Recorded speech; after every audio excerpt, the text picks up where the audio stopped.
Chicos, ¿qué tal? Muy buenas noches. Por favor, me confirman si se logra escuchar, por favor, y se visualiza la presentación. Buenas noches, profesor. Sí Sí. se le Buenas escucha. noches. Ya, ¿qué tal? Listo, muchas gracias. Chicos, entonces vamos a dar inicio, ya que están conectados la mayoría, con los módulos correspondientes a seguridad, salud ocupacional y medio ambiente. ¿Sí? Vamos a iniciar nuevamente con los módulos desde el inicio. Y bueno, los que recién se están conectando a partir de esta sesión, mi nombre es Carlos Lázaro y soy quien les va a acompañar pues en estas sesiones a manera de reforzamiento con respecto a todos los temas que de alguna otra manera se encuentran ya publicados en la plataforma virtual, en este caso del instituto. Y los que de alguna otra manera todavía no tengan acceso, yo sí les pediría que por favor se pongan en contacto a través del grupo de WhatsApp con los números que figuran ahí en el grupo para poder absorber cualquier inquietud respecto a los accesos. Bien, entonces nuevamente repito, las clases son de carácter de reforzamiento. Vamos a verlo de forma rápida todos los puntos para poder más que todo enfocarnos a absolver inquietudes, consultas, dudas, casos, ¿no? O de repente que ustedes compartan su situación que puede estar presentándose en la empresa y que puede ser motivo en este caso de discusión, ¿no? Acá en las clases para poder en este caso resolverlo como una casuística muy particular. Bien, entonces, vamos a iniciar con el módulo uno que es la parte de introductoria, la parte de seguridad y salud en el trabajo. Bien. La dinámica que vamos a manejar es específicamente el uso del chat grupal, ¿no? Que ustedes disponen ahí para trasladar cualquier inquietud, consulta, pregunta, ¿sí? De igual manera, pueden ustedes también compartir sus inquietudes eh, después de cada módulo, ¿no? Y en la parte final también vamos a dejar un tiempo prudente para a resolver cualquier inquietud. La idea es que ustedes no se queden pues con estas dudas al finalizar cada sesión.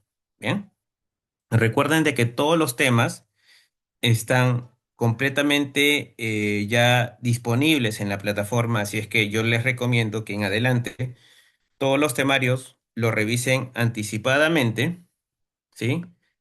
Para poder en este caso venir ya con las preguntas quizás previamente elaboradas. Bien, entonces, vamos ahora con la parte de definiciones. Eh, en nuestro marco normativo vamos a tener pues esta referencia de las definiciones de seguridad, salud y salud ocupacional, que vamos a ver prácticamente en todos los módulos, ¿no? Y por lo tanto, son definiciones que son de carácter pues muy genéricas en algunos casos y otras son de carácter más específica, como por ejemplo el concepto de salud ocupacional, ¿no? Sin embargo, vamos a basarnos exclusivamente en el glosario de términos que establece la normativa, para que ustedes tengan la misma fuente referencial. Bien, ahora, vamos un poco hacia la historia y la evolución de la seguridad y salud en el trabajo en nuestro país. Prácticamente en el Perú, ¿no? La seguridad y la salud ocupacional, pues, no es un tema reciente, ¿no? Ya el temario respecto a este punto viene datando incluso desde la época incaica, ¿no? Y para ello, obviamente, vamos a adoptar, pues, una pequeña referencia que permita un poco aterrizar esta situación. Y obviamente vamos a ir pasando de periodo en periodo para ver cómo se ha ido desarrollando con el transcurso del tiempo, pues la consolidación, en este caso, del- de los temas de seguridad y salud ocupacional. Bien, ya en la época incaica prácticamente existía, como en todo tiempo, riesgos, ¿no? Pero aquí relacionaban a estos riesgos laborales, que si bien es cierto, ellos realizaban pues actividades, trabajo en sí, ¿no? Dentro del incanato, ¿no? Y obviamente el imperio incaico no fue ajeno a ello, ¿no? Entonces existían diversos sistemas de trabajo, ¿no? Y dentro de estos sistemas, uno de ellos se denominaba la chunca, ¿no? La chunca vendría a ser lo que actualmente definimos como defensa civil, pero desde el enfoque operativo, ¿no? En la cual, cuando ocurría una emergencia o un desastre natural, los pobladores, ¿no? O en este caso la población, realizaban pues una intervención, ¿no? Conjunta para poder, en este caso, dar cierta respuesta ante los posibles desastres o afectaciones que ha conllevado esta situación, ¿no? Que podría ser, pues, un sismo, que podría haber sido lluvias intensas, que podrían ser, pues, quizás épocas frías, ¿no? Entonces, conllevaba a que se tenga que adoptar ciertas medidas. Incluso lo extendían como labores cotidianas sin la necesidad de que ocurriese pues este tipo de situaciones, ¿no? Ya en la época posterior al incanato, es decir, la época colonial, ¿no? Ya se hacen las primeras menciones relacionadas, por ejemplo, a enfermedades ocupacionales. En estos tiempos prácticamente el Perú fue un boom en materia de salud ocupacional, que eso luego lo vamos a comentar, ¿no? Y esto nace porque en estas épocas, pues tanto la situación que ameritaba pues con los indígenas y las personas de color, prácticamente eh, servían, mejor dicho, de soporte a las actividades propiamente que ocurrían en nuestro país, pero a un modo de esclavitud. Obviamente, este trato, ¿no? Esta obligación que enfrentaban, de alguna u otra manera conllevaba pues a realizar labores, ¿no? Con descuido de la integridad de su salud y incluso de su bienestar y sobre todo su seguridad, ¿no? Podrían en algunos casos caer enfermos, en otros casos no contaban con la indumentaria como actualmente pues existe, ¿no? Manejaban pues actividades con cierta insalubridad y aspectos que de alguna u otra manera no eran propicios para una persona y que éstas podían decantar incluso en el fallecimiento del mismo. Entonces, esto es lo que obviamente comenzó a presentarse en nuestro país y que ya fue materia de estudio, ¿no? Porque comenzaron a aparecer las iniciales, pues, enfermedades ocupacionales. Bien. Ya para los años 1911, prácticamente como los comentábamos, el Perú se convirtió en un país líder en materia de seguridad o en materia de salud ocupacional, ¿no? Y esto a raíz de la ley 1378, ¿no? Es una ley que permite la regulación en el tema de aseguramiento y indemnizaciones por accidentes de trabajo. Y muy aparte, ¿no? Ya en los años 1926 se genera pues la Dirección de Salubridad del Ministerio de Fomento en esos tiempos, ¿no? Ya nacen más adelante en los años 40 decretos supremos donde se establece el Departamento Nacional de Higiene Industrial, anteriormente se llamaba así, ahora se llama Instituto de Salud Ocupacional, ¿no?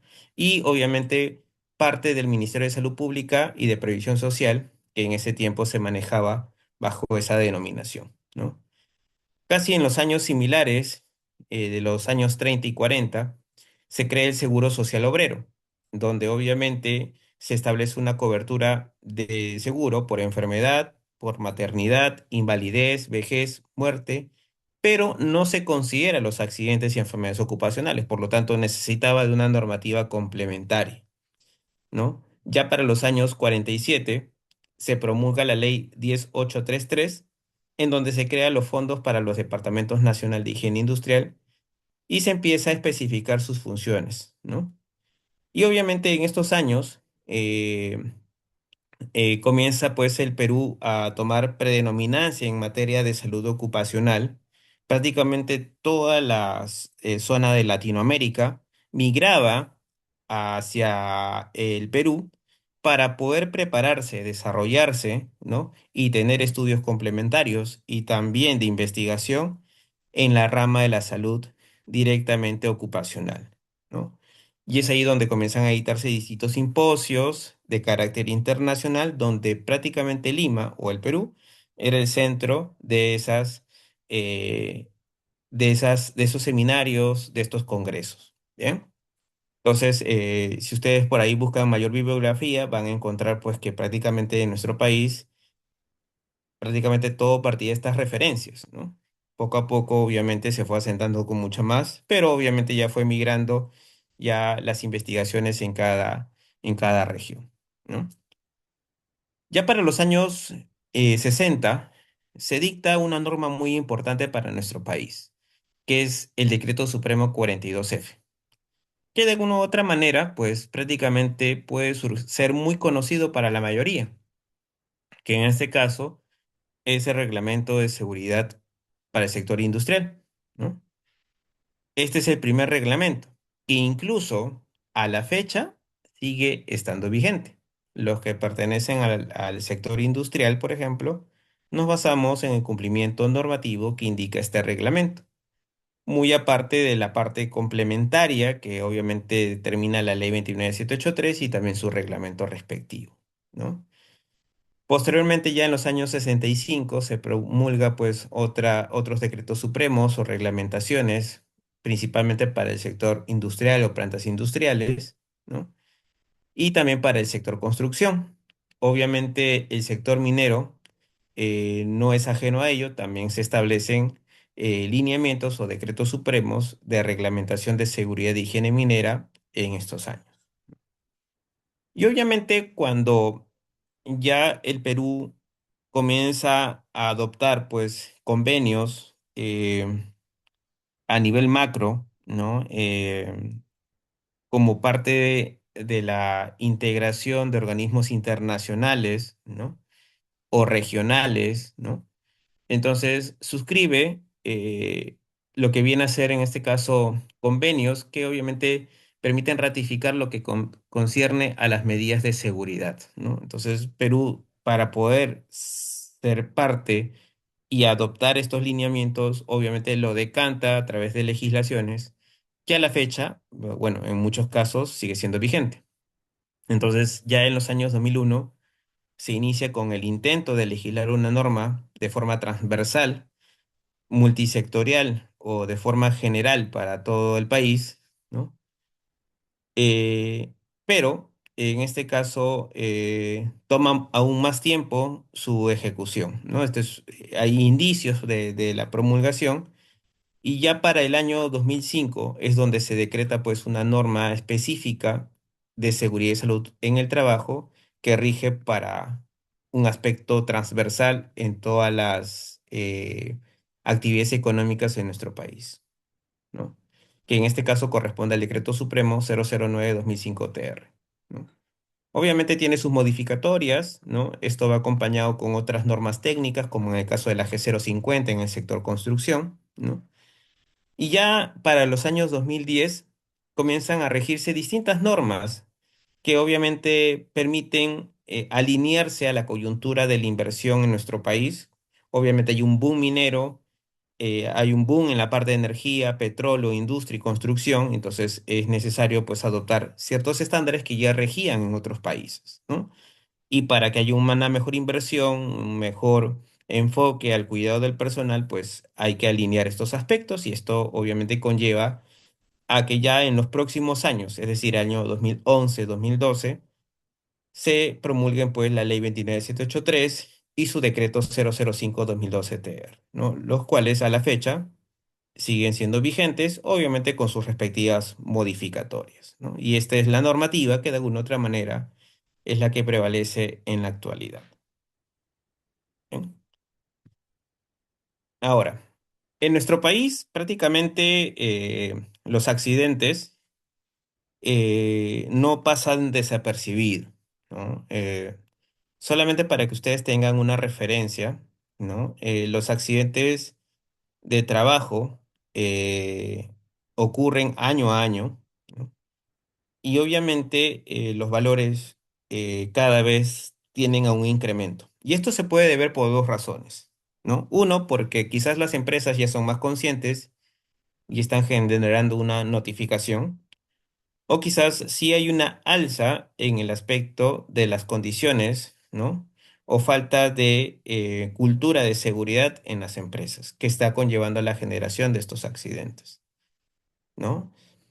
Y obviamente hay diversificación de accidentes dependiendo de la gravedad, ¿no? Que pueden ser accidentes leves, accidentes incapacitantes, una subclasificación de los accidentes incapacitantes o en su defecto accidentes mortales, ¿no? Que obviamente no pasa como valor desapercibido este valor, ¿no? Pero al final hay ocurrencia de accidentes en nuestro país, ¿no? Solamente para tener una referencia, hace pocos años, ¿no? Teníamos pues una tendencia prácticamente diversificada en lo que respecta a la frecuencia en meses, donde obviamente, tomando como referencia en el 2022 tuvimos pues un alza en el mes de septiembre y en el mes de marzo, ¿no? Esto se puede ver a diversos motivos, ¿no? Y esto es muy importante también analizarlo, porque cuando ustedes establezcan sus propias estadísticas, principalmente de siniestralidad, ustedes van a tener que evaluar los diversos orígenes, ¿no? Que han podido conllevar a estas desviaciones. Vamos a poner un ejemplo, ¿no? Y como si fuésemos pues esta lámina, pues nuestra empresa, ¿no? A ver, vamos a colocar aquí el cursor. Vamos a colocarlo con otro color para que lo diferencie. Bien, entonces, yo tengo un alza de accidentabilidad en el mes de marzo y en el mes de septiembre, ¿no? Entonces, yo obviamente establezco mi línea base, mi línea referencial, quizás a este marco de 60, ¿no? Y todo lo que esté por encima, prácticamente es un estándar que no debería suceder, porque mi margen meta es por debajo, ¿no? Porque obviamente quizás manteniendo una tendencia de frecuencia de los periodos anteriores, pues este es el margen que si yo voy a establecer medidas tendrá que disminuir, ¿no? Entonces vemos ahí, tomando como referencia este valor de 60 pues tres picos, ¿no? Que quizás no es muy diferenciado el de 62, pero el de 65 y 78 sí. Entonces yo comienzo a analizar, ¿no? En el mes de marzo, ¿qué ha ocurrido? Probablemente yo comience a analizar, ¿no? Y de repente ocurren lo que viene a ser, ¿no? Contratos, ¿no? Recientes, ¿no? Es decir, personal nuevo, ¿no? ¿Qué puede también estar ocurriendo? De repente que los colaboradores, ¿no? Que están ejecutando labores específicas, estén realizando una actividad de trabajos de alto riesgo. ¿Por qué? Porque están haciendo mantenimientos genéricos, hay paralizaciones de planta, aprovechan para hacer pues correctivos, hay mayor ingreso de terceros, ¿no? Acá también puede ser un margen referencial, ¿no? O de repente tenemos pues una casuística muy particular, ¿no? Que justo hay de repente necesidad, ¿no? De contratación, ¿no? De algunas áreas, operaciones, y eso hace que exista personal nuevo y que no tiene una buena inducción, ¿no? ¿No? Entonces todo esto puede estar influyendo y la idea es que ustedes estos puntos lo analicen, ¿no? Lo analicen con la intención de que vean qué es lo que está sucediendo en cada tiempo. Para que esto sea como punto de entrada y decir, ok, si esto es lo que está ocurriendo, ¿cuál es mi plan de acción para poder, a grandes rasgos, ¿no? Tener una disminución en la próxima gestión? Y esto me permita pues adoptar medidas no solamente por accidente, porque ustedes van a hacer su investigación, van a poder minimizar con sus planes de acción, pero estamos hablando de un enfoque macro, un enfoque general, un enfoque de planificación que apunte a toda la organización. ¿Bien? Entonces, eso es un poco la referencia que le tienen que dar sentido en materia de estadísticas, ¿no? Y es por eso que un poco la ayuda que tenemos de las estadísticas que nos brinda pues el Ministerio de Trabajo es este soporte en el tema de gráficas, ¿no? Acá también tenemos notificación de enfermedades ocupacionales, ¿no? Tampoco no es que tengamos pues una mínima referencia en estos valores, son más de 300 casos. Obviamente tenemos picos o alzas respectivas. Normalmente en enero siempre va a haber estas tendencias por los reportes a inicios de año, ¿no? Que esto es muy característico en todos los ciclos anuales, pero quiero que ustedes reflejen de que obviamente las notificaciones, o sea, son muchas, ¿no? Si es que queremos verlo desde un enfoque un poco más comparativo con otros países, quizás, ¿no? Entonces, lo que debemos buscar, tomando como referencia estos datos, es que el enfoque de seguridad y salud que tenemos que brindar tiene que apuntar a ciertos aspectos que deben regir en nuestro país. Por ejemplo, ¿no? La prevención de accidentes es una, ¿no? Debemos ayudar a prevenir accidentes que puedan comprometer, obviamente, la integridad física, emocional o psicológica de los trabajadores. Ahora, ¿por qué agrego este último párrafo?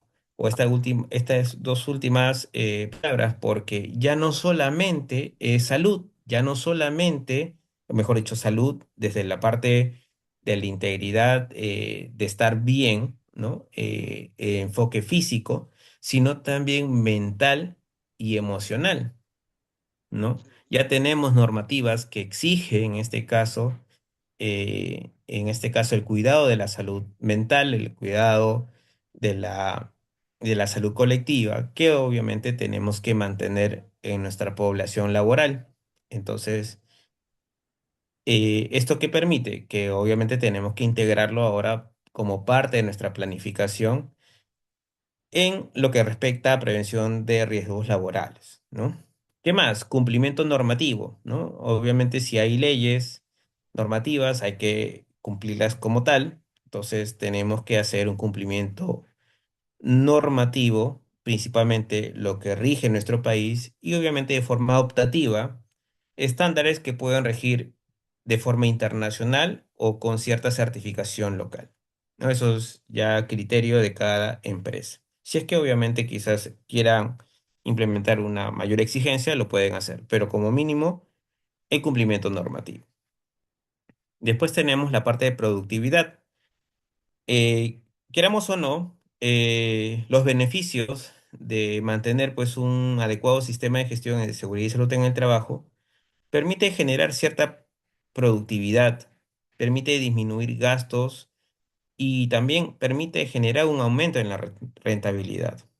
La idea es que ustedes hagan visible de que el área o las actividades de seguridad y salud tiene un enfoque de inversión y no de gasto, ¿no? Si obviamente vamos a presentar un presupuesto y vemos pues que no hay un retorno que ustedes le hagan visible a la alta gerencia con las distintas actividades que ustedes van a desarrollar, pues prácticamente desde la perspectiva se va a ver como un gasto. Entonces ustedes siempre tienen que plasmar cuál es el beneficio de ejecutar o de destinar un cierto monto o inversión económica para que esto a la larga tenga una recuperación. Vamos a evitar accidentes, vamos a evitar incumplimientos o sanciones normativas, ¿no? Vamos a evitar pues posibles indemnizaciones por accidente, vamos a evitar problemas legales a nivel de denuncias, y si es que en algunos casos pueda conllevar o generarse, ¿no? Tiempo, en este caso eras hombre, ¿no? El pago a especialistas, recurso humano. Entonces, todo tiene un gasto que quizás puede estar oculto o indirecto y no solamente está reflejado en los días perdidos.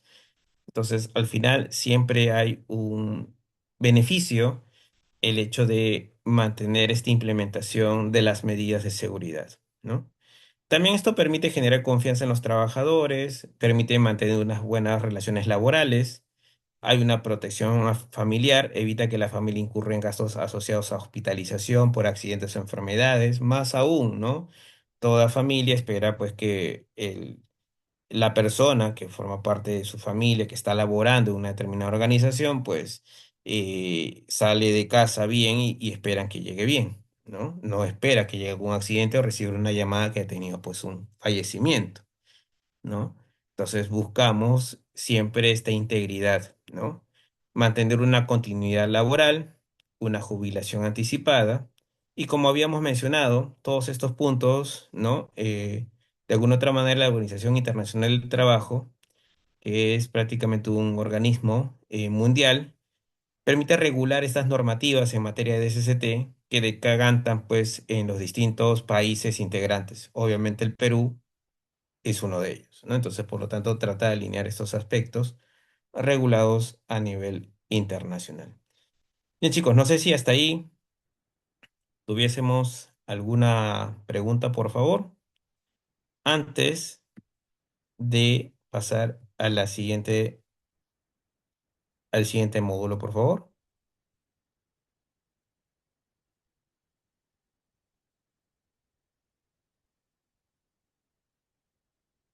Mientras voy proyectando la siguiente lámina.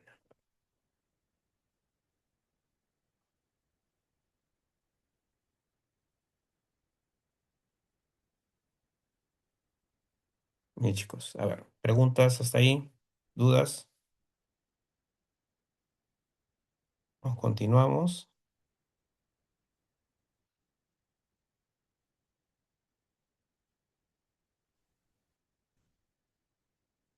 Bien, bien, chicos, entonces no hay dudas.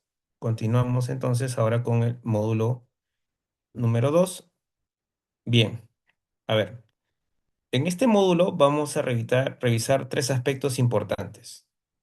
La jerarquía normativa que rige nuestro país, las normas de seguridad y salud en el trabajo aplicables al Perú y normativas internacionales que es importante que ustedes las conozcan como carácter optativo o facultativo en caso de lo quieran implementar. Bien, a ver, entonces. En nuestro país prácticamente hay una pirámide de jerarquía normativa en donde obviamente prevalece pues una predominancia o de mayor rango normativas sobre otras, ¿no? En pocas palabras, tenemos pues a nivel eh, de mayor jerarquía nuestra Constitución Política del Perú, ¿no? Que en este caso nace de un poder constituyente a diferencia de las demás normas que obviamente nacen pues de poderes constituidos, que es legislativo, ejecutivo, judicial, ¿no? Entonces prácticamente esto es nuestro punto macro o principal de toda nuestra legislación peruana. Bien, ahora, además de ser una norma jurídica, es fuente de derecho, ya que señala los órganos y organismos legítimos para gobernar nuestro país, además como su estructura y las competencias y los procedimientos que deben regir. Bien. Debajo de la Constitución tenemos lo que concierne a los tratados internacionales, que justo es lo que habíamos comentado en las láminas anteriores, ¿no? Estos acuerdos, ¿no? Estas disposiciones que normalmente van señaladas en las disposiciones finales y transitorias, obviamente donde se establece que las normas sobre derechos y libertades reconocidas por la Constitución se interpretan en conformidad con los tratados internacionales, ¿no? Obviamente de las cuales pues nuestro país forma parte, ¿no? Estos organismos internacionales a la cual pues Perú es integrante, entonces adoptan pues convenios y estas tienen que de alguna otra manera transmitirse a través de la normativa peruana. Bien. Luego, a un nivel más bajo, tenemos las leyes, ¿no? Que se caracterizan por ser de carácter genérico, ¿no? Por lo tanto, regulan situaciones abstractas, impersonales y objetivas, ¿no? Y aplica a un conjunto indeterminado de personas, ¿no? Tiene un alcance prácticamente indeterminado. Por lo tanto, esta norma es expedida por el Congreso de la República, ¿no? Y pueden ser de distintas clases, ¿no? Pueden ser leyes ordinarias, leyes orgánicas, leyes de reforma constitucional, entre otras, ¿no? Y obviamente aquí, cuando ustedes vean la referencia entre una ley y un decreto supremo, por ejemplo, que normalmente es lo que se asemeja en el aspecto de las normas con carácter de seguridad y salud ocupacional, vamos a percibir pues que dependemos mucho de los reglamentos o de las normativas, en este caso a través de decretos supremos, porque esto va a permitir generar un cumplimiento y un carácter específico, ¿no? Entonces, vamos entonces justo a ello, ¿no? Entonces tenemos los decretos, que son normas de carácter secundario, subordinadas a la ley y tiene una naturaleza diferente a la misma que ya corresponde al ejercicio de la función administrativa de diferentes entidades, ¿no? Ahora, el decreto supremo, que es una de ellas, por lo tanto, tiene una particularidad, ¿no? Que por lo menos pone en enfoque la forma, un poco decirlo así, de forma quizás muy concreta o resumida, de cómo poder efectuar en este caso el cumplimiento establecido en la ley, ¿no? Entonces aterriza, mejor dicho, el mecanismo como debemos actuar para dar ese cumplimiento, ¿no? Obviamente también tenemos lo que son las resoluciones. Dentro de ellas podemos encontrar, por ejemplo, las resoluciones ministeriales que nos sirven como normas que tienen un nivel de jerarquía menor, ¿no? Pero siguen siendo importantes, ¿no? Eh, y estas normalmente van asociadas o están subordinadas, mejor dicho, a los decretos, ¿no? Son emitidos al interior de cada entidad pública y pueden ser emitidas por entes inferiores a la alta dirección de entidades siempre que exista una asignación. Ahora, estas resoluciones tienen pues un margen complementario. Vamos a poner un ejemplo, ¿no? La resolución ministerial 050-2013-TR, que donde se promulga pues como parte de los formatos referenciales que obviamente indica la ley y su reglamento, en la cual da cumplimiento a los lineamientos en materia de seguridad y salud en el trabajo, ¿no? Entonces la normativa macro, la ley y reglamento lo menciona, entonces hay que dar cumplimiento a ello, entonces nace una resolución ministerial para poder dar esa referencia que se permite dar cumplimiento en la normativa, ¿no? Y luego tenemos las normas de interés de parte, que comprende pues a las sentencias emitidas por los órganos jurisdiccionales, convenios colectivos, contratos, entre otros, donde en muchos casos tomamos como referencia lo que se denominan casaciones, ¿no? Que es materia incluso de siempre de debate, ya que obviamente a veces desde el punto de vista de organización tenemos cierta interpretación que podemos dar a la normativa, pero cada caso es muy particular, ¿no? Nunca vamos a tener casos iguales, por decirlo así. Entonces, estas casaciones nos permiten crear pues esta referencia, que ya son de casos concretos, reales, que podemos extrapolar y aplicarlas en nuestra organización, en donde podemos dar fe de que obviamente se rige como tal cual interpretación, o puede tener una interpretación distinta y un enfoque un poco más concreto a través de estas situaciones que han podido presentarse en distintas empresas. Bien. Entonces, esto es lo que de alguna otra manera ustedes tienen que mantener en jerarquía a nivel de normativas. Y obviamente aquí coloco una lámina adicional en lo que respecta a la obligatoriedad de las normas legales, ¿no? Y la vigencia. Cuando ustedes revisen la normativa, cada una de estas normativas que hemos mencionado, ¿no? Prácticamente se vuelve obligatoria desde el día siguiente de su publicación en el diario oficial, que normalmente es el peruano, salvo disposición contraria en la misma normativa en donde indica la postergación de su vigencia. Porque, por ejemplo, puede indicar en la parte final y decir, esta norma rige a partir de 30 días de su publicación. Vamos a ponerlo así. Si en caso no lo menciona, ¿no? Normalmente rige desde el día siguiente de la publicación en el diario oficial, ¿no? Y esto lo pueden ustedes tomar como referencia del artículo número 109 de la Constitución Política del Perú. Bien, entonces, para que tengan una idea.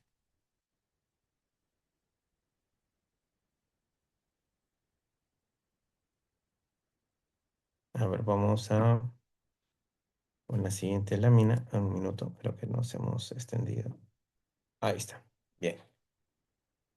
Ahora vamos a aterrizar lo que rige la normativa de seguridad y salud en el trabajo en nuestro país, ¿no? Muchas de estas normativas tienen pues cierta antigüedad, siguen siendo vigentes, tienen modificatorias, ¿no? Entonces, en materia de SCT, pues es la que de alguna otra manera vamos a tener mucha consulta o necesidad de cumplimiento en materia de las distintas actividades económicas que puedan estar rigiendo en nuestro país. Obviamente la principal, que es la ley 29783, ¿no? No vamos a hablar mucho de ella porque luego lo vamos a explicar con mayor detalle, ¿no? Es la ley de seguridad y salud en el trabajo y también comprende acá sus modificatorios, ¿no? Tenemos el Decreto Supremo 005/2012 TR, que corresponde pues al reglamento de la ley anterior. Asimismo, contamos con resoluciones ministeriales, como es el caso de la 050/2013 TR, que es la que mencionamos hace unos minutos, que se hincapié a los formatos referenciales con la información mínima requerida que deben contener pues, los registros obligatorios de el sistema de gestión de seguridad y salud en el trabajo. Tenemos también decretos supremos como la 015/2005 SA en referencia a los a valores límites permisibles para agentes químicos en el ambiente de trabajo. Otra resolución ministerial que es la 375/2008 TR, que es nuestra norma básica de ergonomía y de procedimiento de evaluación de riesgo disergonómico, norma muy utilizada principalmente cuando hablemos de condiciones de trabajo o de medio ambiente laboral. Tenemos la resolución ministerial 312/2011 del MINSA, que establece los protocolos de exámenes médicos ocupacionales. La resolución ministerial 480/2008 del MINSA, que hace referencia al listado de enfermedades profesionales. Y tenemos el decreto supremo número 003/98 SA, que hace referencia a nuestra norma técnica de seguro complementario de trabajo de riesgo, o también denominado SCTR, ¿no? Entonces, no son las únicas normas, ¿no? Tenemos otras adicionales que obviamente han sido de reciente publicación, otras que sí tienen un poco más de tiempo y que de una u otra manera rigen ya de un carácter más específico, como es el caso, por ejemplo, de la resolución ministerial 082/2013 TR, que es un sistema, que mejor dicho, es una aprobación del sistema simplificado de registros obligatorios que pide el sistema de gestión de SCT, pero este que solamente aplica a la micro y pequeñas empresas. O sea, no es que rija esto para el sector en donde no es no MIPE, ¿no? Entonces, formamos parte de una empresa que es micro o pequeña empresa, entonces puedo optar por el sistema simplificado de registros obligatorios. Por su lado, tenemos el Decreto Supremo 014/2013 TR, que regula todo lo que viene a ser los auditores que tienen autorización para la evaluación periódica del sistema de gestión de SCT, que en otras palabras la denominamos como de auditores MINTRA, ¿no? Estos auditores obviamente tienen que contar con una resolución, ¿no? Pero en este decreto supremo están indicadas las bases para poder indicar cómo ser un auditor y cuál es el perfil mínimo requerido y los procesos y el mecanismo de cada cuánto es la frecuencia que rige para este tipo de auditorías, ¿no? En el tema de la resolución ministerial 245/2021 TR, es lo que prácticamente rigen para la mayoría de organizaciones, para el establecimiento de la elección de los representantes de los trabajadores que comprenden al Comité de Seguridad y Salud en el Trabajo, subcomité o supervisor de seguridad y salud en el trabajo. Bien. Y también tenemos el Decreto Supremo 018/2021 TR, que es la aprobación de nuestra Política Nacional de Seguridad y Salud, con un alcance hasta el 2030, ¿no? Entonces, estas son las normativas un poco más usuales o de consulta constante. Hay muchas más, hay algunas que aplican específicamente a ciertos sectores, por eso se llaman normativas sectoriales, ¿no?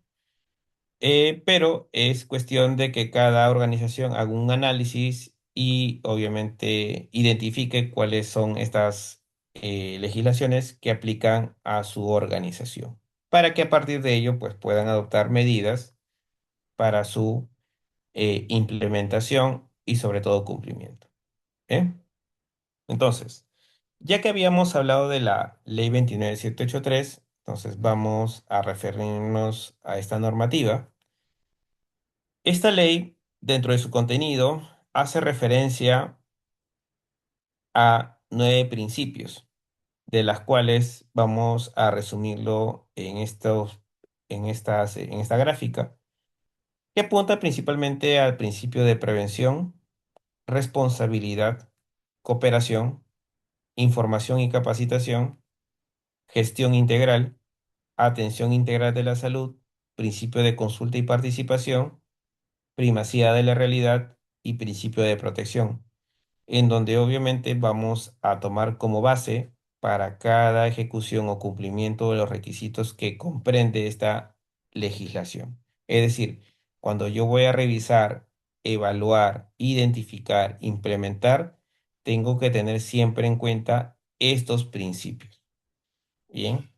Por ejemplo, ¿no? Voy a hacer una auditoría, ¿no? Y en esta auditoría yo identifico que al hacer una entrevista y tomando como referencia una capacitación que probablemente haya ejecutado la empresa, vemos que en la entrevista identificamos que de los 10 trabajadores, 9 indican que esta capacitación no se ha realizado y esa única persona que quizás sí refiere no se acuerda del todo bien. Es más, no recuerda mucho de la existencia de un registro en donde haya dado validez a esta capacitación. Entonces, aquí se pierde un poco la noción. Entonces, cuando se pide la documentación del registro de capacitación a la empresa de repente sustenta con un registro, pero no puede dejar constancia de que los trabajadores participaron, más aún si es que no tienen las firmas de participación, ¿no? Y obviamente aquí lo que va a regir es el principio de primacía de realidad, ¿no? Es decir, tengo que basarme en hechos, en la realidad, no en lo que puede de alguna otra manera haber sido posiblemente regularizado por la empresa. Y obviamente esto tiene un carácter de penalización, que normalmente puede ser un incumplimiento y adoptar pues un proceso de sanción después de un proceso de fiscalización correspondiente. ¿Bien? Dentro de la estructura como tal de la Ley de Seguridad y Salud en el Trabajo, ¿no? Está comprendido por 7 títulos y una sección de disposiciones complementarias y modificatorias, donde obviamente en el primer título hace una referencia preliminar, disposiciones generales, luego pasamos a la Política Nacional de Seguridad y Salud en el Trabajo. Luego tenemos el Sistema Nacional de Seguridad y Salud en el Trabajo, donde aquí tenemos 2 capítulos que conciernen al Consejo Nacional y al Consejo Regional. Después tenemos ya en el título 4, ¿no? El sistema de gestión de SST como tal, donde vamos a encontrar en los diversos capítulos, bueno, los principios que hemos mencionado, la política del sistema de gestión de SST, cómo llevarlo, cuál es el cumplimiento, cuáles son los requisitos. En capítulo 3, cómo está organizado el sistema de gestión estructuralmente, ¿no? Y el cumplimiento que hay que hacer en cada etapa. La planificación y aplicación del sistema de gestión de SST, la evaluación del sistema de gestión y por último, acciones para la mejora continua, ¿no? Ya en el título 5 hacen referencia a los derechos y obligaciones en materia de los empleadores y los trabajadores, que esto sirva también como preámbulo para la ejecución y estructuración de los reglamentos propiamente dichos de materia de seguridad en cada organización. ¿No? Ya pasamos al título 6, que ya es información específica que relaciona a la información de accidentes de trabajo, enfermedades ocupacionales. Nos habla sobre la política del plano nacional, las políticas en el plano de empresas y centros asistenciales, la recopilación y publicación de estadísticas, la investigación de accidentes, enfermedades ocupacionales, incidentes peligrosos, ¿no?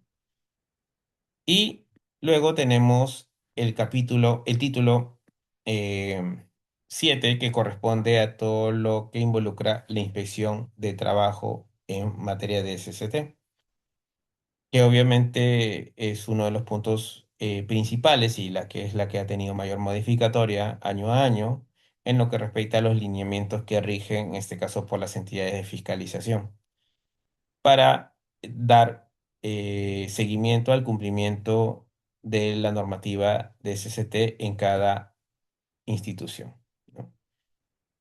Por su lado, el Decreto Supremo 005/2012 TR, que es el reglamento de la ley, tiene una estructura, por decirlo así, no igual, pero similar, ¿no?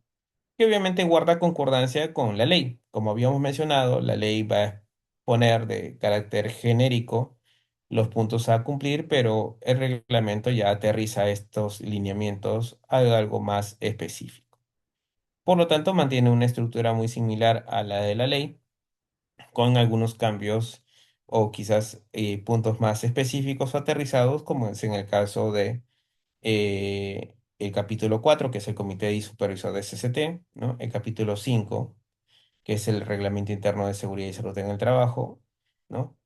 Y en la parte, ¿no? Del título 6 tenemos pues características muy similares a lo que menciona la ley. Bien, entonces esto es la estructura que comprende el reglamento de la ley 29783, ¿no? Igual tiene sus disposiciones complementarias y transitorias. Bien. Entonces, cerrando esta parte genérica, ustedes entiendo que se están desarrollando en diversas actividades económicas en nuestro país. Solamente a materia referencial, por favor, en el chat coloquen a cuál de estas actividades económicas ustedes se encuentran desarrollando su actividad laboral o a qué tipo de empresas pertenecen. Por favor, haciendo una especie de encuesta, por favor, pongan en el chat a qué tipo de sector pertenecen, por favor. ¿Sí? Solamente coloquen industrial, hidrocarburos, pesca, minería, agricultura, construcción, electricidad, o quizás están en el sector estatal y a nivel de obreros municipales, ¿no? Entonces, por favor, detállenlo. Quizás mi sector, pueden decirlo así, no está dentro de este grupo. También, por favor, detallen en tal caso si no forma parte de estos sectores. Bien, a ver, por ejemplo, ahí tenemos minería, muchas gracias, construcción, ¿no? Electricidad, minería, construcción, agroindustria, muy bien. A ver, chicos, somos 38 participantes, a ver, unos 5 más, como para tener una referencia. Metalmecánica, muy bien. A ver, alguien más, por favor, para complementar ahí la información.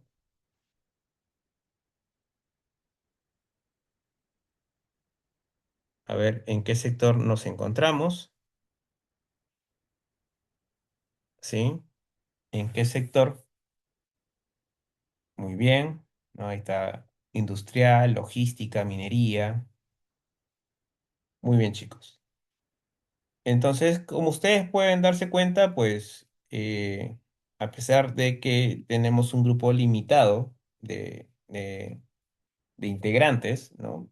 Hablando pues de toda una comunidad que enfoca seguridad y salud en el trabajo, pues tenemos cierta diversificación, ¿no? Tenemos sector minería, tenemos sector construcción, tenemos sector electricidad, tenemos sector agroindustrial, sector manufactura, parte metalmecánica, tenemos sector logístico, ¿no? Que involucra también el sector ciertamente industrial, ¿no? Y probablemente cada uno de estos sectores tenga pues un área administrativa, o un una zona administrativa, o quizás tengan actividades netamente de servicios, ¿no? No necesariamente productivas o de extracción. Entonces, pueden ser servicios tecnológicos, pueden ser servicios de consultoría, capacitación, entre otros. Entonces, todos nos regimos en el aspecto normativo general, que es la Ley 29783 y su reglamento. Pero aquí viene la diferenciación, ¿no? ¿Qué pasa si yo formo parte de uno de estos sectores? Entonces, ¿qué es lo que implica? Implicará, pues, cumplir con lo estipulado en los reglamentos sectoriales. Es decir, en nuestro país, en el sector industrial, tenemos pues una normativa que rige para este sector en materia de SST, que es el Decreto Supremo 42F, que habíamos mencionado en la parte de la historia de la seguridad y salud en el trabajo, ¿no? Entonces, ahí lo tienen, ¿no? Normativa relativamente antigua, ¿no? Hidrocarburos, ¿no? También tiene su propia normativa. Pesca, ¿no? Obreros municipales, y este es un enfoque netamente estatal. Tenemos electricidad, ¿no? Por ahí creo teníamos un integrante. Construcción, por ahí también tuvimos varios ahí que nos comentaron. Minería, creo que fue la mayoría, ¿no? Y agricultura, ¿no? O agroindustria. Bien, entonces estas normativas son las que rigen en los sectores y obviamente debemos tomar como referencia también los lineamientos establecidos en los mismos. Y aquí hay algo muy importante que mencionar, porque esto siempre recalco cada vez que hablamos del cumplimiento normativo, más aún en aquellos que mantienen reglamentación en materia de SCT. ¿Y cuál es? El artículo número 4 del Decreto Supremo 005/2012 TR, es decir, del reglamento de la Ley 29783. Y nos menciona que los reglamentos sectoriales que establezcan obligaciones y derechos superiores a los contenidos en la ley y el reglamento prevalecerán sobre estos. ¿Qué quiere decir esto? De que si yo tengo un lineamiento establecido, por ejemplo, en el Decreto Supremo número 42F, y ésta tiene una obligación o un derecho superior al de que lo que puede estar mencionándose en la Ley 29783, por lo tanto, prevalece la disposición del reglamento sectorial. ¿Está bien? Entonces, en pocas palabras, a un nivel mayor de seguridad que establezca el reglamento sectorial, lo que rige es el reglamento sectorial. Bien, entonces, por favor, para que lo puedan tener en cuenta, ya que a veces hay ciertas diferenciaciones, por ejemplo, en márgenes de cumplimiento, y unas son más exigentes que otras. Entonces, lo que va a prevalecer es lo estipulado en el sector.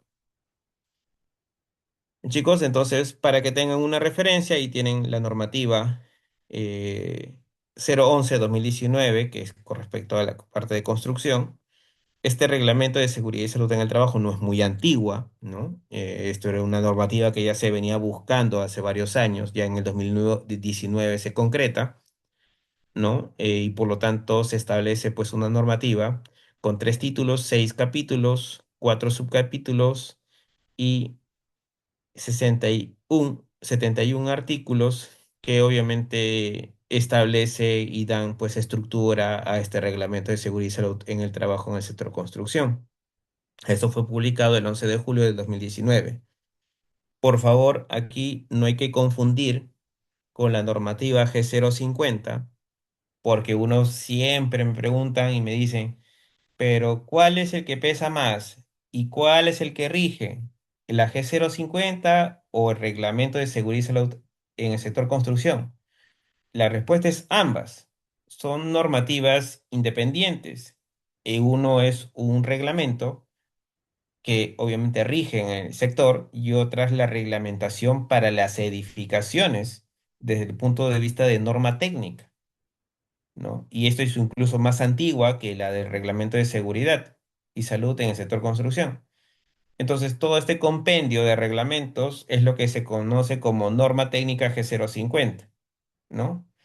De seguridad durante la construcción, ¿no? Entonces, obviamente, esto forma parte del Reglamento Nacional de Edificaciones, ¿no?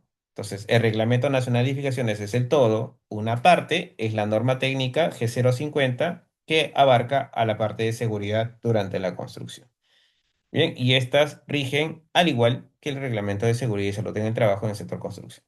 Bien, en la parte de minería tienen las normativas aplicables al Decreto Supremo 024/2016 y su modificatoria, que es el Decreto Supremo 023/2017, ¿no? Norma publicada en el 2016 y 2017 respectivamente, ¿no? En ellos tienen artículos, ¿no?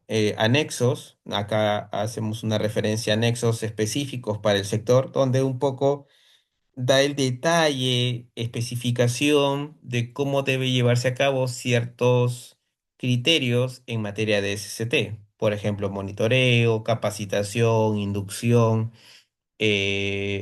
Vamos a hacer la tabla referencial en el tema de días perdidos, ¿no? En el tema de monitoreos, etcétera, etcétera, ¿no? Y tenemos también nuestra normativa, que es la más antigua, que es la industrial, que es el Decreto Supremo 42F, ¿no? Esta es una de las normas prácticamente más eh, de mayor antigüedad en nuestro país, ¿no? Después también tenemos en el sector electricidad, ¿no? En el sector hidrocarburos, en el sector pesca y agricultura, normativas como la que hemos mencionado al inicio, ¿no? Algunas rigiendo desde el 2007, 2013, otras que tienen publicación un poco más antigua y otras de carácter más reciente, como es el caso del 2021, que es de agricultura. Bien, ahora, así como tenemos normativas de carácter, pues, eh, sectorial, ¿no? También en nuestro país existen lo que se conoce como normas técnicas peruanas, ¿no?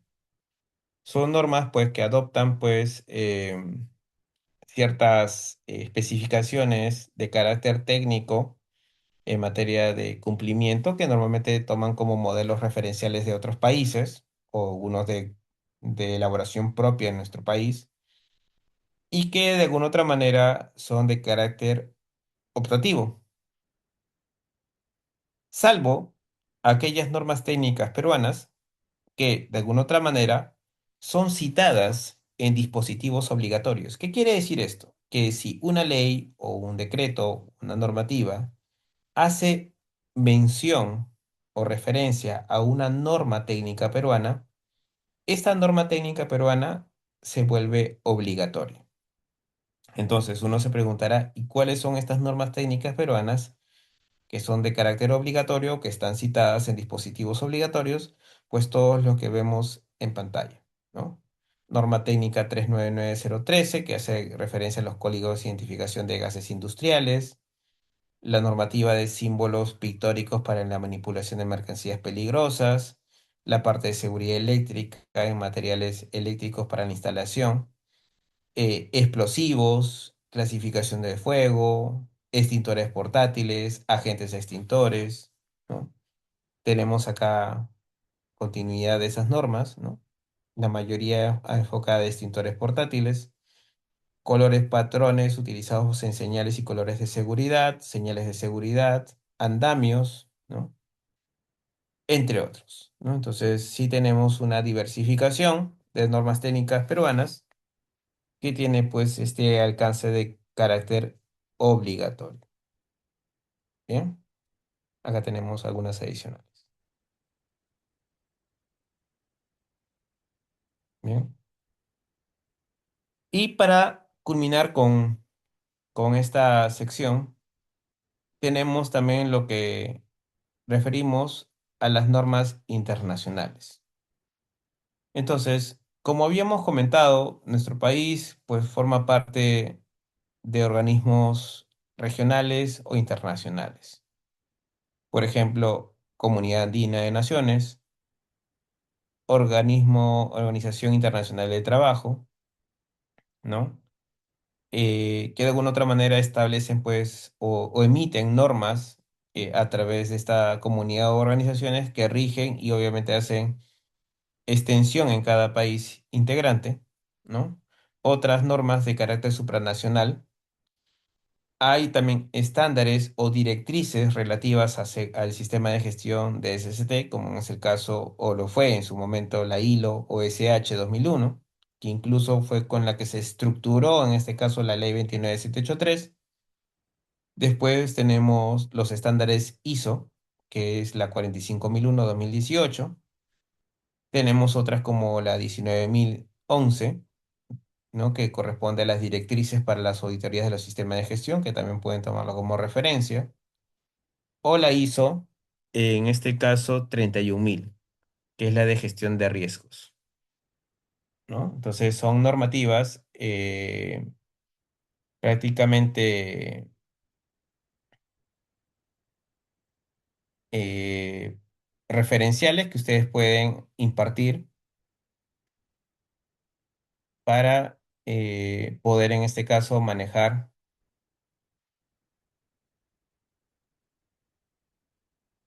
la gestión de SCT con un enfoque de carácter internacional. eh, Tenemos estos estándares de carácter internacional, como repito, de carácter facultativo, ¿no? Y estos manejan pues requisitos, cláusulas que mantienen una cierta estructura, que se manejan no solamente en nuestro país, sino en otros países o en la mayoría de países, porque de alguna otra manera permite alinear estándares transversales que obviamente rigen en un país y que puede ser símil en otro y permite una integración en el tema de estructura documentaria o de requisitos de cumplimiento, ¿no? Después tenemos ya estándares un poco más aterrizados dependiendo de el enfoque que quieran cumplir desde el margen preventivo, ¿no? O de un enfoque más específico a cada sector.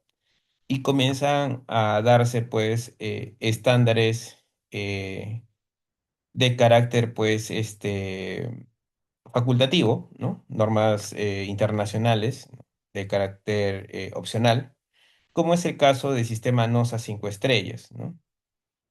Tenemos otro que es el modelo de control total de pérdidas, que es de la DNB. Tenemos el programa STOP conocido, relacionado a los estándares DuPont. Tenemos los códigos y normas NFPA, que obviamente en nuestro país, obviamente tomamos como referencia, ¿no? También tenemos las normas ANSI, ¿no? Las normas OSHA, las normas AIA, normas UNE, que obviamente tomamos también como referencia ante la falta de normativas estructuradas y específicas para determinadas actividades y que necesitamos tener pues un cierto enfoque técnico, ¿no? Tenemos también las recomendaciones NIOSH, ¿no? Y las recomendaciones de la CGH que de alguna otra manera permiten estandarizar lineamientos desde el enfoque de seguridad y también de salud, ¿no? Estos últimos sirven muchísimo para el tema de salud ocupacional, monitoreos sobre todo, ¿no? Y valoración de límites permisibles en el ámbito del puesto de trabajo. Bien, chicos.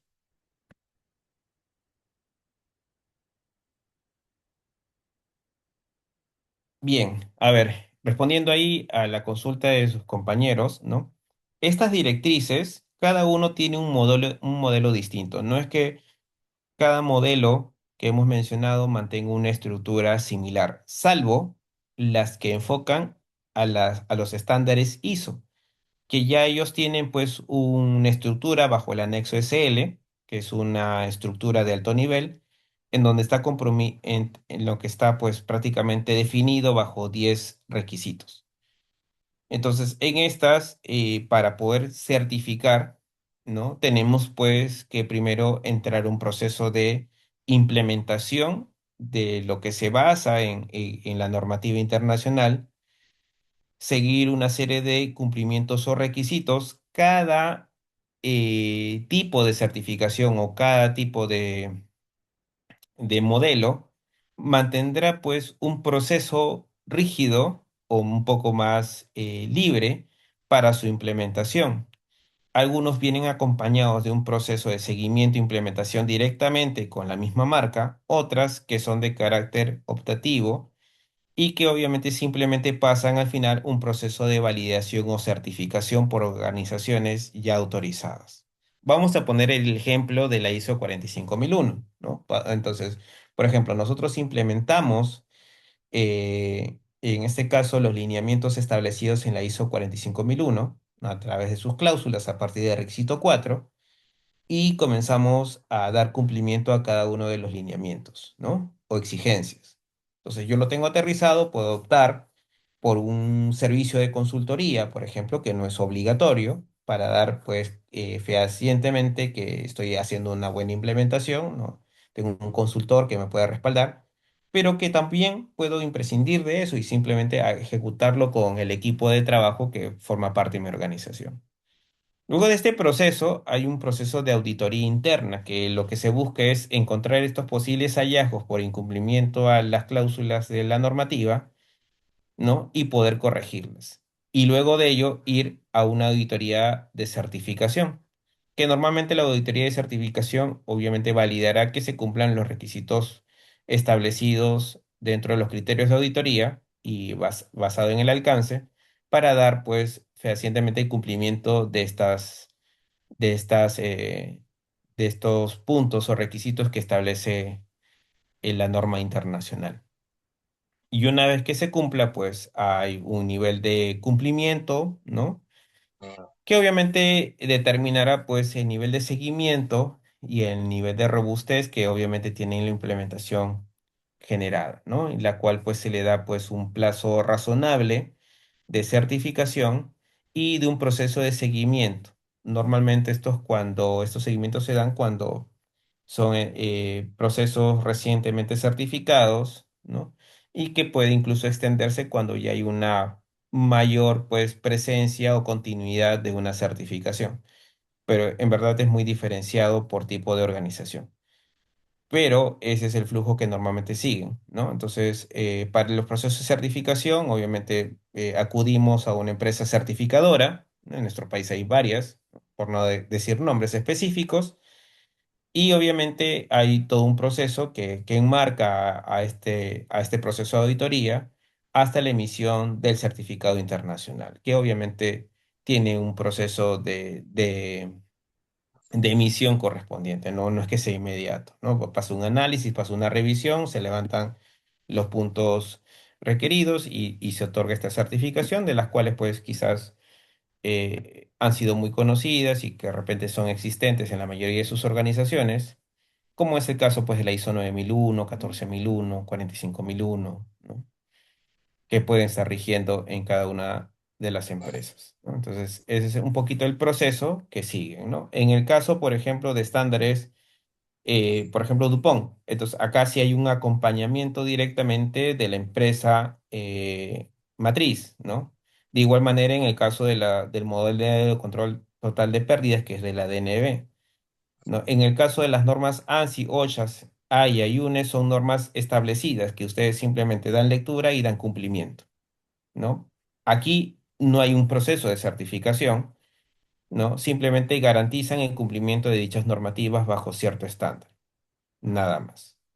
Bien, hay algunas que son certificables, otras que no tienen carácter de certificación, simplemente son normativas referenciales. Bien, chicos. Entonces, eso es en lo que respecta a normas internacionales. No sé si hubiese una consulta adicional. Antes de dar pase al tercer tema, que corresponde a términos y definiciones en materia de SST, y con ello cerramos la sesión de hoy. A ver, déjenme dar un momento.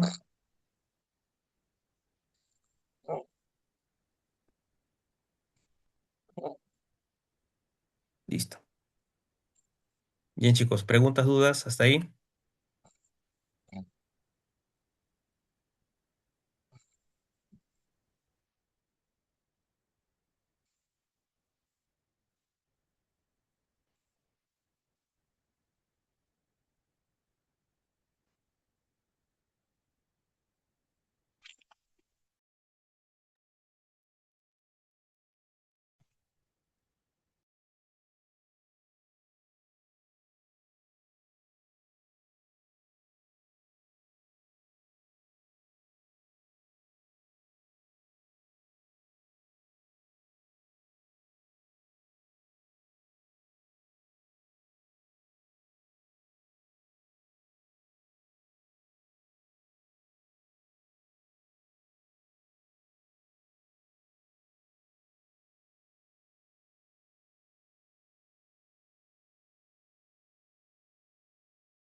Bien, chicos, entonces, a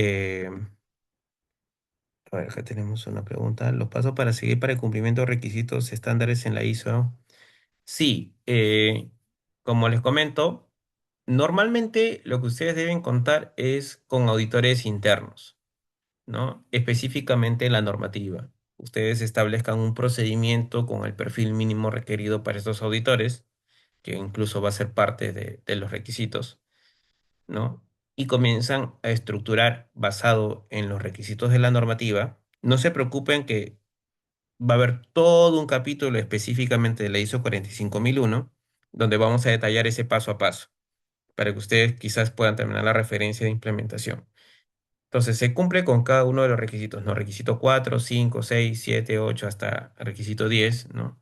Hablamos de procedimientos, y per se, política, capacitaciones, sensibilización, comité de seguridad, planes de emergencia, simulacros, ¿no? Auditorías, etcétera, etcétera. Entonces, damos cumplimiento a todos esos requisitos basado en el aspecto textual de la normativa ISO 45001. Y luego de ello, una vez implementado, ya iniciamos con nuestro proceso de validación. Porque acuérdense, ustedes son auditores internos, no pueden dar fehacientemente que estamos cumpliendo al 100% la necesidad. Tienen que tener una visión tipo auditor de certificación. Entonces, ahí es donde ustedes migran a una auditoría externa, no certificadora, y esto le sirve como auditoría interna, pero solamente que el auditor es fuera de la organización, ¿no?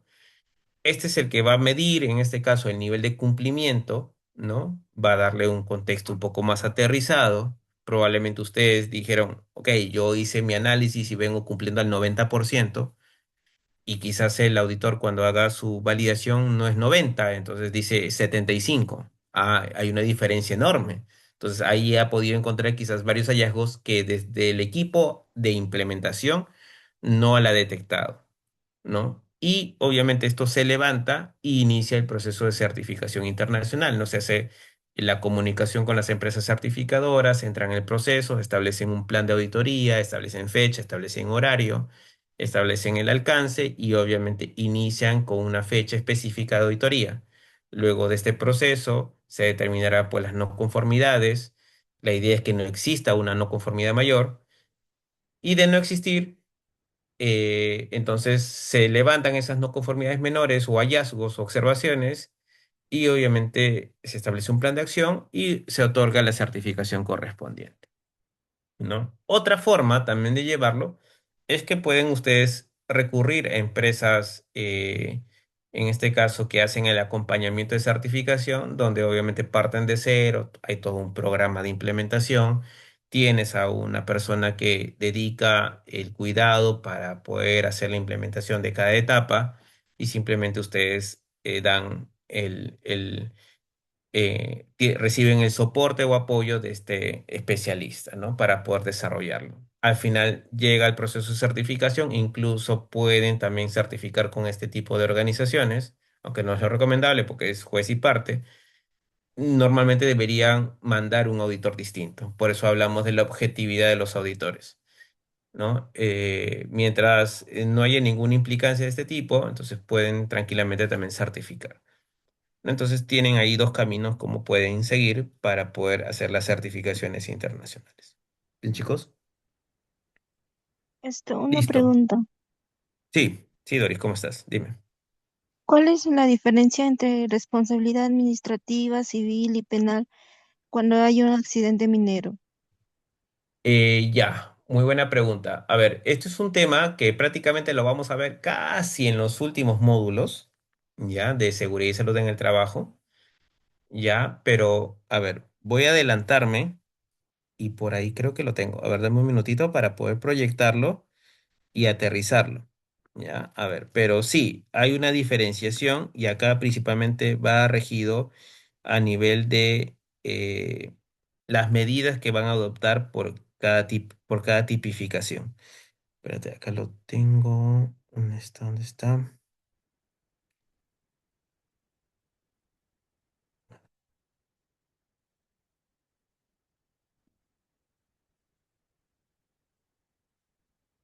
Un minuto para explicarles tal cual.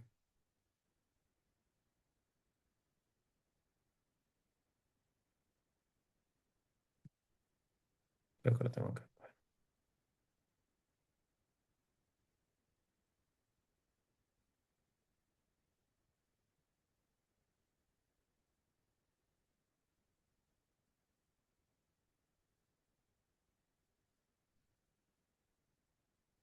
A ver, un minutito.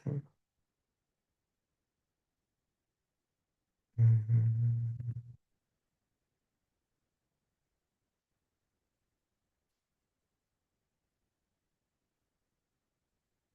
Ya, a ver. Voy a extraer la información porque esto es parte de otra formación que dicto. ¿Ya? No, no hay problema en compartir.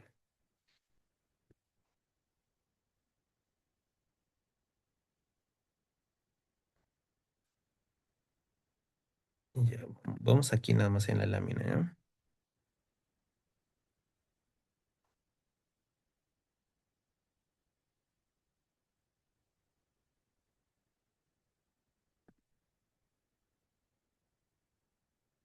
Vamos-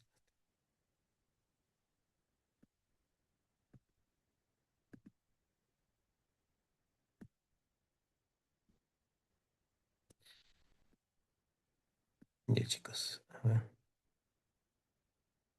entonces vamos con sección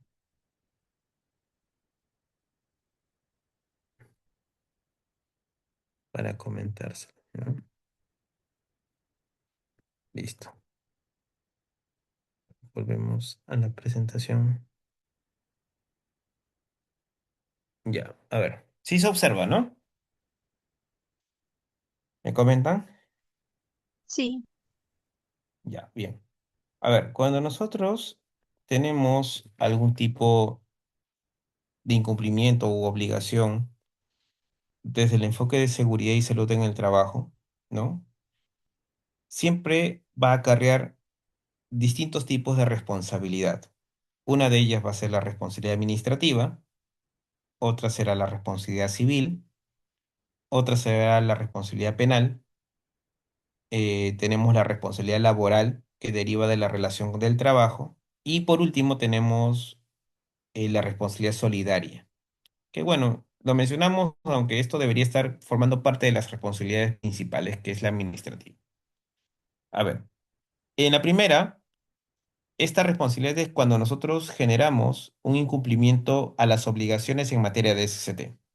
Por ejemplo, tú no capacitas, tú no tienes un comité, no implementas un sistema de gestión, entonces generas un incumplimiento y tienes ahí una responsabilidad administrativa que asumir.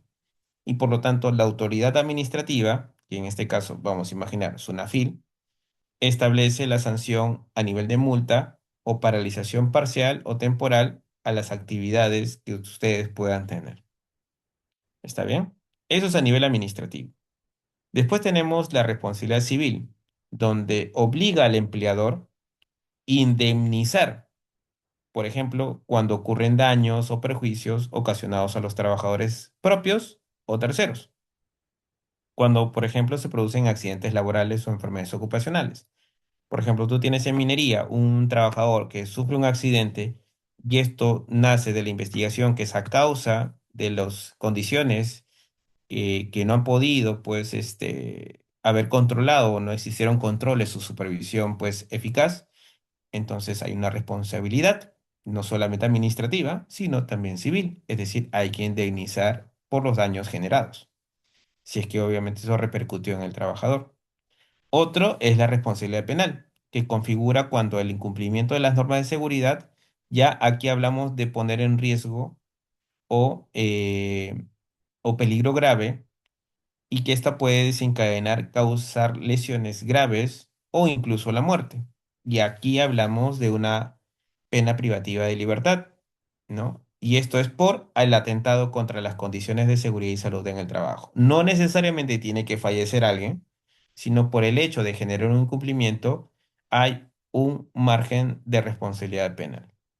¿no? Otros que derivan de las parte administrativa es la que, por ejemplo, relaciona las obligaciones del empleador a mantener pues condiciones seguras frente a contingencias, o la responsabilidad solidaria es que, por ejemplo, tienes ahí un tercero, incumple una medida que no es del todo transmitida, vamos a imaginar, pues SSTR, ¿no? No está asociada. Te pasó un formato y un documento y no se validó y nunca había sido pues generado, ¿no? Entonces te mandó un documento adulterado, vamos a ponerlo así. Entonces ocurre un accidente, el señor se va a atender a una clínica y no hay una cobertura, porque nunca existió el SSTR, nunca se pagó. Entonces hay una responsabilidad compartida o solidaria que debería ser asumida por la empresa principal, justo derivado del cumplimiento en el margen en materia de SST. Ahora, cada una de estas responsabilidades no es que si yo te penalizo, ya dejo de indemnizar. Si te indemnizo, ya yo me eximo de responsabilidad penal. No. Todo esto rigen en el mismo lineamiento y de forma independiente.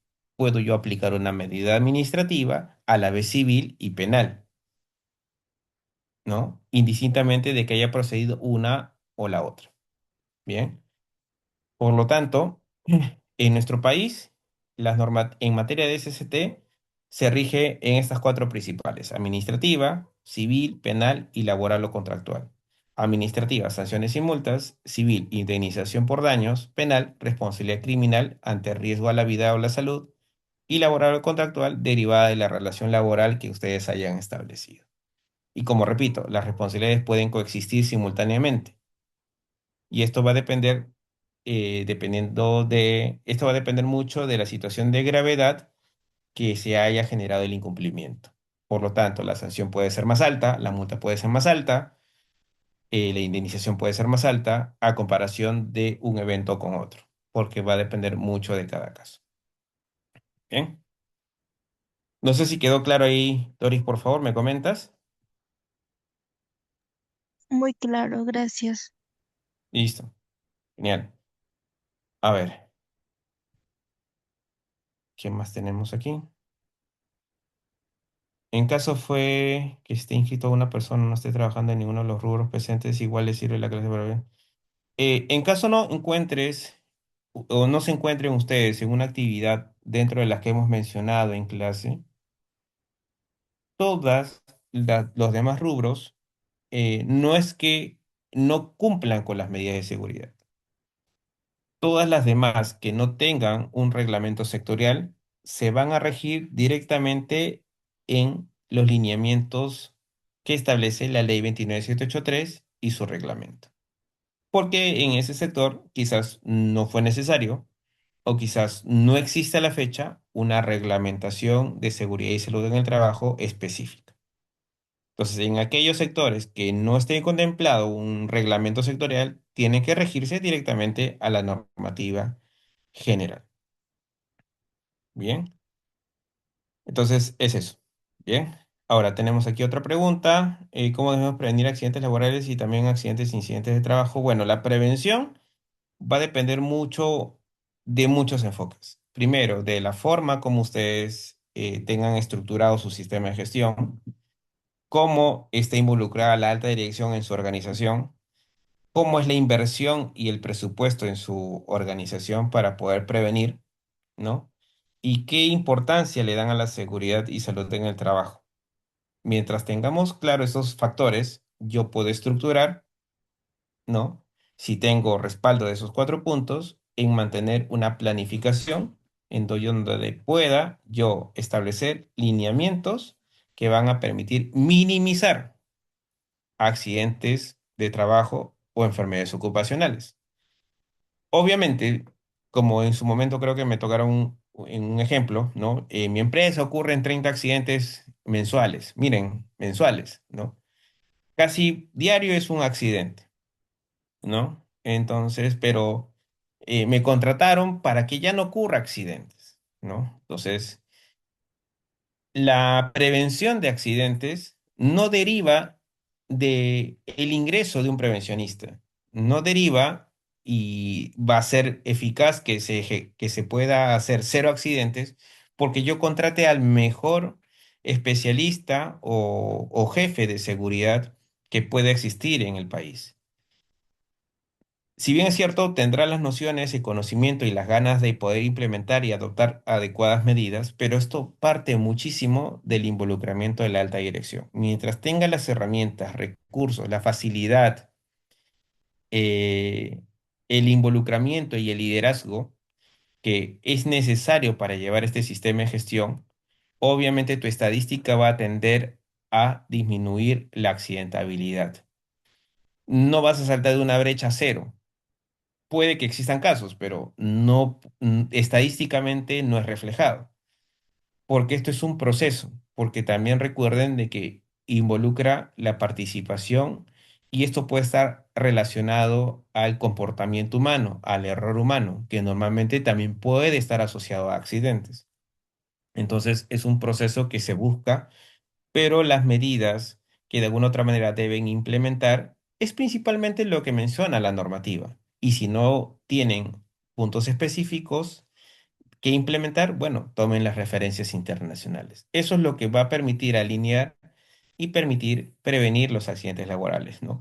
Un adecuado IPRC, un adecuado programa de capacitación y sensibilización, ¿no? Un adecuado control de condiciones inseguras, un programa de mantenimiento eficiente, preventivo, correctivo, ¿no? La notificación de observaciones, actos inseguros, reportes, ¿no? Una adecuada investigación de accidentes para que evitemos la reincidencia de estos eventos, ¿no? Flujo de supervisión, un control eficiente operacional, auditorías, van a permitir generar la prevención de accidentes. Entonces, obviamente, no es un proceso que se da de un día a otro. Esto es un proceso, pues, con cierta tendencia a largo plazo, ¿no? Mientras se vea reflejado el cumplimiento y el involucramiento de todas las partes. ¿Bien? Eh, exacto, ¿no? Por ejemplo, ahí Cristian lo que decía, ¿no? También te va a ayudar un poco el tema de los indicadores, separarlo por áreas, luego identificar la responsabilidad, y es así, también es una manera también de poder ver cómo tú estás demostrando esa prevención de accidentes de trabajo. Bien, chicos. A ver, entonces, para ver rápidamente y no extendernos, aunque ya nos hemos extendido de los tiempos, para solamente ponerlos en preámbulo para la siguiente clase, ¿sí? Los términos y definiciones, ustedes lo van a encontrar en el glosario de términos, hoy creo que no está acá, en el glosario de términos del Reglamento de Seguridad y Salud en el Trabajo, el Decreto Supremo 005/2012 TR. Entonces, de ahí vamos a extraer los términos y definiciones. ¿Y es por qué es necesario aclararlo? Que eso lo vamos a ver en la próxima clase. Porque es importante entender, ¿no? ¿Qué es un accidente de trabajo y cuál es el que deriva de los mismos? ¿No? Los tipos de accidentes de trabajo, ¿no? Acá, por ejemplo, ustedes pueden ver accidentes leves, accidentes incapacitantes, luego tenemos los accidentes mortales, ¿no? Es importante conocer qué es una auditoría, qué es la autoridad competente, qué es un archivo activo, capacitación. Entonces, es importante detallar todos estos puntos y ahí es donde van a surgir las preguntas o consultas, ¿no? Luego vamos a hablar de las causas de los accidentes, que ya no vamos a adelantar un tema un poco de investigación, pero este es parte de la terminología. ¿No? ¿Qué es el comité? ¿Qué es el control de riesgos? Acá vamos a ver prácticamente todo el sistema de gestión a nivel de definición y ahí nos vamos a explayar un poco en cada uno de ellos. Pero sí yo les invito a revisar el glosario de términos porque es tal cual lo que vamos a revisar. Solamente lo que vamos a hacer en esta sección es complementar con información para que ustedes lo puedan relacionar. Bien, porque quizás el concepto queda un poco ambiguo, no se interpreta como tal. Entonces la idea es aterrizarlo para que ustedes lo puedan entender o comprender mucho mejor. Bien, entonces vamos a hablar entonces todos estos puntos la próxima sesión, ya que nos hemos disparado ahí un poco en los tiempos. Bien, y luego de esto, de hablar de los términos y definiciones, nuevamente repito que están en el glosario de términos del reglamento, vamos a también revisar todo lo que corresponde a la parte de Eh, a ver, déjenme ver aquí para ver la estructura. Un minuto. Después de esa clase vamos a ver todo lo concerniente, a ver, a lo que es la línea base del sistema de gestión. También vamos a hablar lo del liderazgo y compromiso, justo lo que hemos hablado como debate. Vamos a hablar y cerrar con la estructuración de la política de seguridad. Vamos a pasarles un modelo y para que ustedes puedan tener la referencia de cómo debemos elaborar una política de SCT, ¿no? Entonces igual le vamos a mandar un modelo referencial para que ustedes lo puedan adaptar. Bien, chicos, entonces eso sería todo. Entonces, chicos, por el día de hoy, no sé si hubiese más preguntas o consultas, por favor, si no, cerramos con ello la sesión de hoy. Ah, Profesor, buenas miren, por noches. ejemplo, Buenas sí, noches. acá, sí, Bueno, coméntenos. a ver, le había hecho una consulta en el chat y Ulises, quisiera. ¿no? Sí. Si un trabajador sale a comprar, por ejemplo, a comprar a la calle en horario de trabajo, 10 de la mañana, por ejemplo, rubro de construcción, sufre un accidente, ¿quién sería el responsable directo del accidente? ¿Quién se haría cargo del mismo? Ya, sí, bueno, acá vamos a tener muchas casuísticas, ¿no? Normalmente el concepto de accidente de trabajo es muy amplio, asimismo también presenta cierta ambigüedad, pero hay que entender un poco la situación, ¿no? Hay que entender que el accidente de trabajo puede ser dentro o incluso fuera del lugar de trabajo. Entonces, si ha sido en la calle y obviamente ha meritado, en este caso, que el trabajador proceda como tal, entonces hay que ir al segundo punto, ¿no? Si hay una orden directa o una indicación por parte de su jefe inmediato o uno de mayor jerarquía, ¿no? Otro aspecto importante es también el horario de trabajo. Recuerden que el accidente de trabajo puede ser en el horario de trabajo y fuera del horario de trabajo. Y aquí nuevamente volvemos al punto 2. Mientras haya existido una orden, una indicación o forma parte de su trabajo, ejecutarlo. Bien, entonces si ahí me comentas Si no hay si una salió por orden cuenta propia. específica de nada, sí, salió por cuenta propia. Claro, si salió por cuenta propia, es una indicación, hay un permiso de por medio, o sea, si me dicen aquí, yo voy a poder tener que eh, exponer todas las posibles situaciones que ha podido suceder. Entonces, si yo he brindado la salida de ese trabajador, ha tenido que haberse brindado bajo una cierta autorización que el trabajador es consciente de los riesgos que puede haber sido involucrado en salir en un determinado horario. Vamos a ponerlo refrigerio, ¿no? Entonces, él se fue a su refrigerio, no refrigera dentro de las instalaciones, sino fuera, ya ese horario, si bien es cierto, es su horario de refrigerio, pero lo que puede ocurrir en los exteriores, tú no puedes controlar los riesgos en la calle, salvo que tengas pues un cierto alcance de obra, jurisdicción y todo ello, pero sé que no probablemente lo tengan. Entonces, en este caso, no tienes un cierto grado de responsabilidad, ¿no? Y esto es lo que sucede mucho a menudo en la mayoría de empresas donde hay esta libertad para poder, pues, que el trabajador esté fuera de las instalaciones cuando son estos rangos horarios de refrigerio, ¿no? Entonces, ¿qué sucede? Que aquí va a depender mucho del alcance de la investigación. ¿Qué es lo que estuvo haciendo? No sé, pues se fue a comprar una gaseosa.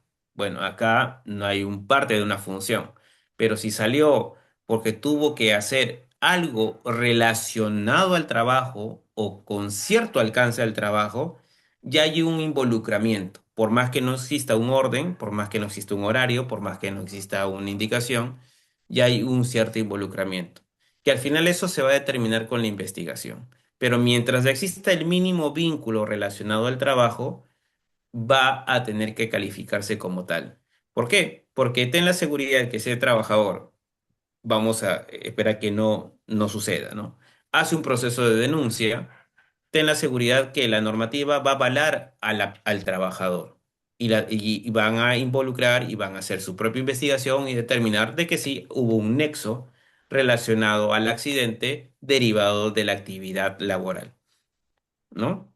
Como tú lo dices, si hay una bebida, no, ni simplemente no hay una correspondencia, ¿no? Entonces, si es que salió bajo esa situación, yo diría no hay un vínculo, no hay una función, pero lo que te van a preguntar es cómo salió, por qué salió, quién lo autorizó. Entonces, es ahí donde esto va a tener predominancia, porque si hay una normativa, lineamientos que establecen que ese trabajador no debió haber salido, sin contar una autorización, ya hay una responsabilidad de la empresa, porque permitió la salida de ese trabajador. Bien, porque al final tú controlas que el personal no se accidente. Entonces, si tú has establecido una medida para que el trabajador no salga, entonces genial. Pero si a pesar de que no existe una medida, el trabajador tuvo la libertad de salir y no le pusieron ninguna valla, hay una cierta complicación de falta de controles por parte de la organización. ¿No? Entonces ahí es algo que tienen que entrar en discusión, ¿no? ¿Cuáles han sido esas medidas que pudieron haber evitado que el trabajador no salga? Salvo que ustedes me digan, no, el trabajador puede salir en cualquier momento y eso está estipulado, pero ya cada uno asume su responsabilidad. Ok, ¿dónde está el documento que acredite eso? Entonces, lo que sí deben hacer, y siempre les digo a las distintas, a los distintos representantes en materia de seguridad, pongan a buen recaudo a ese trabajador. Es decir, el hecho de que ustedes apoyen al trabajador a derivarlo a un centro asistencial, ¿no?